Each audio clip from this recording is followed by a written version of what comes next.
Well, you may recognize our next guest from Key and Peele. Playing with Fire and Dolomite is my name. One of the funniest people working in Hollywood, the one and only Keegan-Michael Key. Thank you so much for being here. Pleasure and honor to have you here. Yes, it is a pleasure and honor to be here. Yes. We've been looking forward to it. So, born and raised in Detroit. Born and raised, yes. I hate to put you through this as a long-suffering Lion fan, but we need to get this out of the way. Let's get this out of the way, yeah. Because your quarterback, Matt Stafford, hurt at the moment, but still wants to play the rest of the year, continues to put up top 10, maybe even top 5 stats. Yeah. And you have had to live with him for a long, long time because he puts up those numbers, except that one column at the end over there that says wins and losses. It never seems to equate to his overall stats. I think yes, this has been another sneaky year where the numbers were looking really, really good. And he also, the one thing that we had to look forward to, I can think of right now, is that we've got him and Marvin Jones Jr.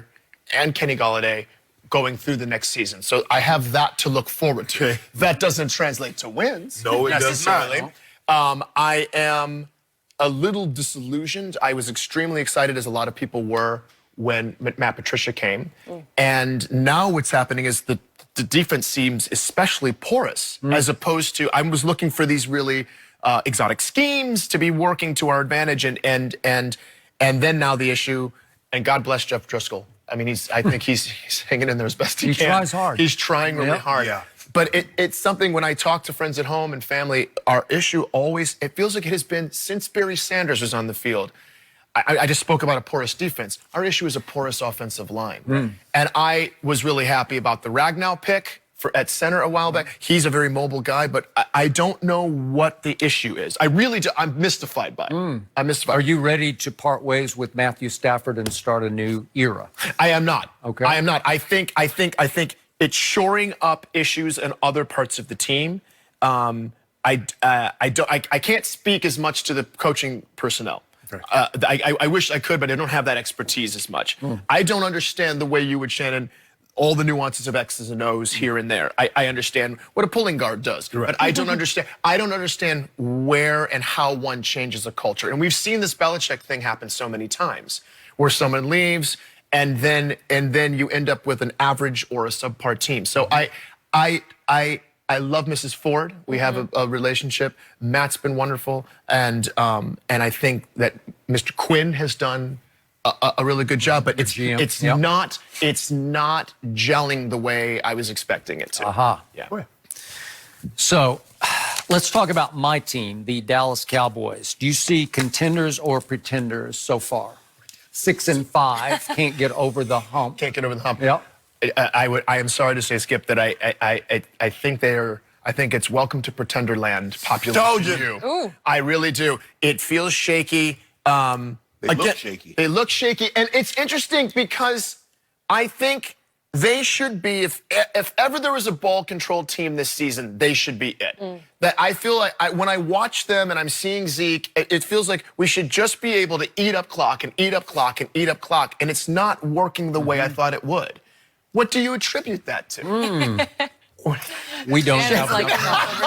over here. What was that, Shannon? QB. My quarterback is putting up big numbers, but he's not making the play at the moment of the game. I will give you that. But I'm now going to switch gears because I did a little bit with you when you came out about code switching. Yes. My quarterback, Dak Prescott, is biracial. We've seen a whole lot of athletes come along in recent years biracial. Lots of stars, Derek Jeter, Jason Kidd, we can go on and on. Wilson, And here we are with you being biracial. My quarterback is the leader of and the spokesman for America's team. Help me out. Try to identify with him as he handles media and teammates. How do you think it puts him in different positions through the day to be this and then be that? Oh yeah, no, I think that you have to be a maestro at code switching in both. There certainly is a cultural aspect, because there may be a certain way to act in the locker room, and there may be a certain way to act in the locker room at different times. That is correct. There's a way you present yourself when the media is present. There's a way you should present yourself. My understanding is when it's just the boys. Right. And then a way to present yourself as a leader and a liaison between the coaching staff and the boys. Pardon the pun, the boys. Right. But so yes, I think that he is, sometimes you forget, or I shouldn't say you, sometimes I forget, and you'll get frustrated, and then you have to remember that these are young men. They're in their 20s. Some of these guys are in their early 20s. And it's funny when we speak about a veteran. A veteran is a person who is 7 to 8 years younger than me. And, you know, a 40-year-old person is 8 years younger than me. And so I think you're right. I think that it's going to take some seasoning still for him to be that guy. Am I going to be able to be stalwart and almost stoic in front of the camera? Am I going to be able to be a fire plug in front of my players? And also, let's get even more granular.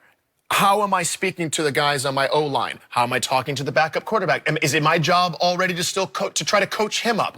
Then do I walk across the locker room and speak to the defensive guys? And how do I get them fired up? So because it's his job, and it is the QB's job, to make a cohesive unit, one huge unit that are just called the Cowboys. And it's not that he's lacking, it's just a matter of taking the time and allowing yourself to have that growth. Be where you are now, and allow yourself to have that growth. So in your career, did it give you an advantage to be biracial? Could you sort of go? Yeah, it does give you an advantage. I think what happens is you get to become, a phrase that my partner Jordan Peele coined was, you get to be a racial referee. So at the end of the day, you've got your white family over here and your black family over here, and how you're responding and the way that you pronounce words. Do you really talk, because people always ask, do you really talk different to different sets of family? I do.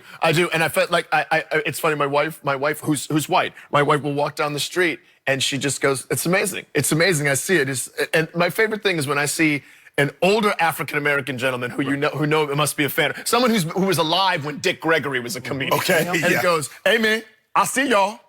I see y'all. I see what y'all doing. All right, man, keep it up now. And then certain people I'm with will be like, do you know him? I said, I know him here. I know him here.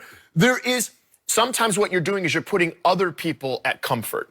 You're trying to put other people, you want to understand that you know where they're coming from. Right. And there is a linguistic component to that. People go, oh, you speak the way the people in my neighborhood speak. Right. I feel like you understand me.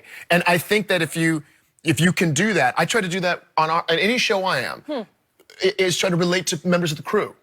Because if you let them know that they're important, and then they let you know that you're important, then everybody's there. It's like, I've got your back, I've got your back, I've got your back. And I think that works. Sometimes you speak differently and it's helpful. It's really, really helpful. You brought up your partner, Jordan Peele, and I know you guys have risen in your own ways into your levels of achievement. I think you're both genius, but quick thought on what he has done in his own creative way. Oh, yeah.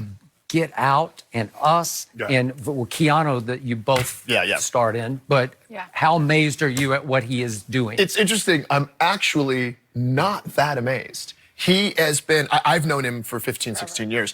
And what's interesting is he's been a horror connoisseur since he was a child. And it's fascinating. His grandmother took him to a movie when he was a young man. His grandmother took him to see The Garbage Pail Kids. And they left the movie theater in Manhattan. He grew up in New York City. And his grandmother goes, now that was an awful movie. And I'm gonna explain to you why. She wanted him to understand why the movie was bad. And I think having that sense of understanding that you can critique something and you're allowed to critique something. And she was teaching him that there's a standard of filmmaking, even as a child. And that's something that stuck with him. I've heard him say it often in interviews. And, the different types of horror, comedy. He also feels that comedy and horror are very similar. It's based on the element of surprise. That we're expecting everything to go this way and that way. It's football, right? Gonna do the draw? Everything's going that way? Kind of like the Cowboys. Oh, yeah, you expected them to be good every time. That was too easy. I saw what you did there. I saw what you did there. I didn't think that worked at all. I saw what you did. I didn't think that made any sense. Skip's like, I didn't see him doing that. He was on a roll and you completely derailed where he was heading. I saw what he did there. He good. Co-opted the joke. Every day. We find a way on this show. You code switched on me. No, I'm so proud of him. I'm so proud of him. And the fact that he's making something important. It's interesting for him to do something in that genre. It's not making horror. It's making social horror. Right. Which is a small, It's true. tiny Yes. genre. Yes. You don't see that often. Yes. Yes. Yes. People Under the Stairs and maybe A Night of the Living Dead are the only two movies I can think of that were a filmmaker had purposed Wow. to make a social comment using that genre. And I really, if I may, there are people, all respect to George Romero.